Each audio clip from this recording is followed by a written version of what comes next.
Happy Monday, everybody. My name is Brandon Rosa, and welcome to episode 187 of the Xbox in 10 podcast, your weekly source of Xbox gaming news covered in around 10 minutes.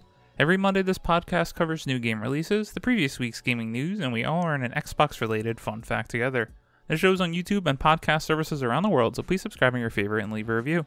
Xboxin10.com, no numbers, is your quick source for links to all of our podcast destinations and social media profiles, which you can follow at Xboxin10. To start, let's talk game releases, and with the holiday, there really were no big games out last week, and no games coming out this week. So now, on to last week's biggest news stories, and in a slow week, we have 5 to cover. Number 1, Microsoft confirms that Sony has blocked these 4 games from hitting Xbox forever. Jez Corden at Windows Central writes, "The drama over the Activision Blizzard acquisition is heating up as Microsoft steps up its engagement of regulators. Yesterday, Microsoft published its response to the United States FTC over its lawsuit, skewering its odd position of wanting to protect the market leader over consumers. Microsoft published a similar response to the UK CMA, as well as a couple months ago, and seemingly confirmed what many of us already thought was true. When Final Fantasy VII Remake was announced, it was revealed as a timed exclusive, complete with a countdown timer as to how long it would remain exclusive to PlayStation. This led many Xbox fans to expect Final Fantasy VII Remake would eventually hit Microsoft's console, but alas, it simply hasn't been the case. It seems Square Enix's timed exclusivity period pertains only to the PC versions of their games, given that Final Fantasy VII Remake is now available on Steam for Windows. So the big tidbit of this article, which I want to do the 2 main bullet points for the what you need to know, as we just keep talking about this every week, are that not only did Final Fantasy VII Remake get this exclusive Sony purchasing agreement, we know Final Fantasy XVI and Silent Hill 2 Remake will never hit Xbox despite the associated publisher's silence on the matter. Microsoft also listed From Software's Bloodborne as an example of a third-party game developed that has been blocked from non-PlayStation platforms, which could imply that the oft-requested Windows PC port is out of the question too. Sony has been friendlier towards PC in recent years though, so I'm keeping the hopium close for this one. Like I said, we keep talking about this every week. We do have to touch on some things as we continue to learn interesting tidbits about the games industry. This one isn't super surprising as we pretty much knew all of this, but to hear Microsoft say it themselves are some unfortunate confirmations. Number 2, more. Microsoft anticipates 3 future Bethesda titles to be exclusive for Xbox and PC. Heidi Nicholas at True Achievements writes, "In its response to the U.S. Federal Trade Commission's lawsuit against the Activision Blizzard acquisition, Microsoft mentions that it anticipates 3 future Bethesda titles will be exclusive to Xbox and PCs.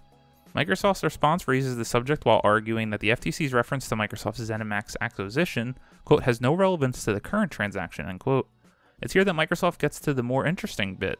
Quote, Xbox anticipates that 3 future titles, all of which are designed to be played primarily alone or in small groups, will be exclusive to Xbox and PCs, end quote. It's likely this refers to Bethesda's upcoming lineup.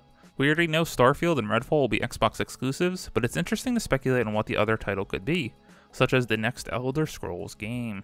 So now this is what everyone's going to be battling about online. What is that other game? Is it the next Elder Scrolls? I don't think so yet. Is it the already announced Indiana Jones game? That I could see, as they would really want their own type of Uncharted game, but it's weird that that was announced before the ZeniMax acquisition, so did they already have a deal to make that multi-platform? I guess we'll see. To me, it could also be an unannounced Wolfenstein game that they just simply have to be working on at Machine Games, right? I mean, Wolfenstein 2 was so long ago now. I can't wait to see what that studio is doing next. Number 3, High on Life sets Xbox Game Pass records as biggest 2022 launch. Michael McWhorter at Polygon writes, Squanch Games' silly sci-fi shooter High on Life is not only the most popular game on Game Pass right now, it's the biggest Game Pass release of 2022 and the biggest third-party launch in Game Pass history, according to Microsoft. Not content with just 2 records, High on Life is also the, quote, biggest single-player game launch on Game Pass ever, end quote, based on the, quote, number of hours played in the first 5 days of release, end quote, Microsoft says. As of Monday, Squanch Games' new Xbox and Windows PC release was the most popular game on Game Pass, outpacing other titles on the service like LEGO Star Wars The Skywalker Saga, Minecraft, FIFA 22, Forza Horizon 5, Rainbow Six Siege, and Halo Infinite on console and PC. That's an impressive feat for a game independently published through Microsoft's ID at Xbox program, but there are a few reasons that help explain why High on Life managed to set so many records. For one, High on Life is not available on competing platforms. There's no Nintendo Switch or PlayStation version of the game. It's a de facto Microsoft exclusive. High on Life also dropped during the typically slower month of December, where new game releases are few and far in between, meaning it had little to compete with. Game Pass hasn't seen many AAA marquee releases in 2022. The delay of Arcane's Redfall and Bethesda's Starfield to 2023 meant that Microsoft's lineup for this year was thin compared to the next. When games like Forza Motorsport, Minecraft Legends, and Stalker 2 will also join Game Pass, An original title like High on Life, which comes with a built-in audience thanks to Squanch Games founder Justin Roiland's work on Rick and Morty, gets the chance to stand out and set records in this environment. This is awesome to see. I'm having a lot of fun in the first few hours of High on Life. I just like a game that is so weird and different from everything else we play. Is the combat great? In my opinion, no. But the comedy of the guns, the idea of everything, I can't wait to see what unfolds next, as I hear there's many surprises yet to come. Number 4, Microsoft understood Kojima's upcoming Xbox game. Others thought he was mad. Sean Carey at True Achievements writes, Hideo Kojima has revealed how his partnership with Xbox Game Studios for a new title came to be, saying that only Microsoft understood the Death Stranding creator's concept for his new game. Back in June, Kojima and Microsoft announced they were working on a new game together that would leverage Microsoft's cloud technology. At the time, Kojima said the unannounced title is something he's always wanted to make, and it will be a game, quote, that no one has ever experienced or seen before, end quote. Now Kojima has explained that Microsoft was the only company that understood the concept, while others thinking he was mad. Quote, I tend to get easily bored, end quote, Kojima said to IGN. Quote, part of why I've been able to make games for 30 years is because new technology replaces the old so quickly. The tech you use today may not be applicable tomorrow, and I'm interested in figuring out ways to incorporate the new. Making the wrong choice can result in failure, of course. It's a bit like a space program in that way. The project we're working on with Microsoft is one I've been thinking about for 5 or 6 years already. The project required infrastructure that was never needed before, so I discussed it with a lot of different big companies and gave presentations. But they really seemed to think that I was mad. It was ultimately Microsoft who showed that they understood, and now we're working together on the project, including the technology front, end quote. It's rumored that Kojima is working on a new horror game called Overdose, which will feature Margaret Qualley, who starred in Death Stranding. Earlier this month, Kojima announced Death Stranding 2 for PS5. This is awesome. I love the madman that is Kojima. I really enjoyed Death Stranding as the only game I've ever played of him. It was just so weird, so different, and I couldn't believe how much fun I was having for the hours and hours I spent just delivering packages. I just can't wait to see what this madman found in Xbox with cloud technology. They're making a horror game? Maybe? Sign me up.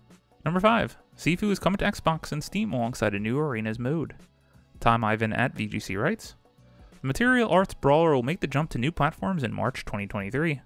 The latest game from independent French studio behind Absolver, Sifu was originally released for PS4, PS5, and PC via the Epic Games Store in February, before making its way to Nintendo Switch in November. The third-person action game puts players in control of a young kung fu student in a revenge tale set in a fictional Chinese city. Its Xbox and Steam release will coincide with the launch of a new Arenas mode, which will be available as a free update for all platforms and is viewable in the teaser trailer that was released. Quote, successfully completing the arenas will progressively unlock a massive new modifiers batch, which doubles the current game's amount and notably brings alternate moves to the kung fu palette of our main character, end quote, Slowcap told IGN. Completing arena challenges will also unlock new cheats and exclusive outfits. I wanted to highlight this as everyone loved this game earlier this year, so it was sad that it was not available on Xbox consoles. Fret not, in the busy year that is 2023, we should expect this game in March. As always, we end our show with a fun fact about Xbox, and this one is a tidbit about Xbox history, but maybe not fun. Credit to Tom Warren at The Verge. Microsoft nearly canceled its Xbox Adaptive Controller. Microsoft came close to never launching its Xbox Adaptive Controller. In an interview with The Verge, Robin Sealer, Microsoft's corporate vice president of Windows and Devices, revealed just how close the accessibility-focused Xbox controller came to not shipping. Quote, there was a point in time when the Xbox controller that was designed for accessibility was on the cut list, end quote, recounts Sealer. Microsoft was managing budgets and was about to be unfunded and never released. Quote, across Teams, Xbox, and Surface, we said, no, this is actually important for the world.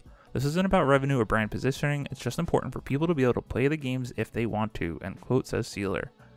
The Xbox Adaptive Controller originated from a hackathon inside Microsoft and was refined over the years in several prototypes and concepts. So a team of Microsoft employees determined to improve the company's accessibility efforts decided to make it a reality, regardless of strict budgets. Microsoft employees in manufacturing in China, designed in Redmond, and the Xbox team came together and said Skunkworks were going to make it happen, says Sealer. It went on to be the centerpiece of Microsoft's Super Bowl ad in 2019 with a 2-minute slot telling the stories of young gamers with disabilities who had benefited from the adaptive controller. Essentially, Microsoft employees rebelled against budgets and made something genuinely life-changing for people. Just big shout out to all the people at Xbox that fought for this. This is awesome to see what they released. The Super Bowl ad was great, and for many people that now can play video games thanks to this controller, shout out to you Xbox for paving the way. And really in the last couple of years, game accessibility has come so far. Thank you all for listening to the Xbox in 10 podcast, your weekly source of Xbox gaming news covered in around 10 minutes. If you like the show, please subscribe to your favorite podcast service, share with friends, leave a review, and follow on all social media at Xbox in 10. This past week I played a little more Destiny 2 with my friends, some of the new content in the new dungeon as I progress through the season so we can do the exotic quests. I'm also playing a game that I can't yet talk about. It's extremely exciting that this opportunity came way through the Xbox in 10 podcast email. I can't wait to share more news when I can. My name is Brandon Rosa. You can follow me on Xbox at Brosa93. Hope you all have a great week. Stay safe and keep on gaming.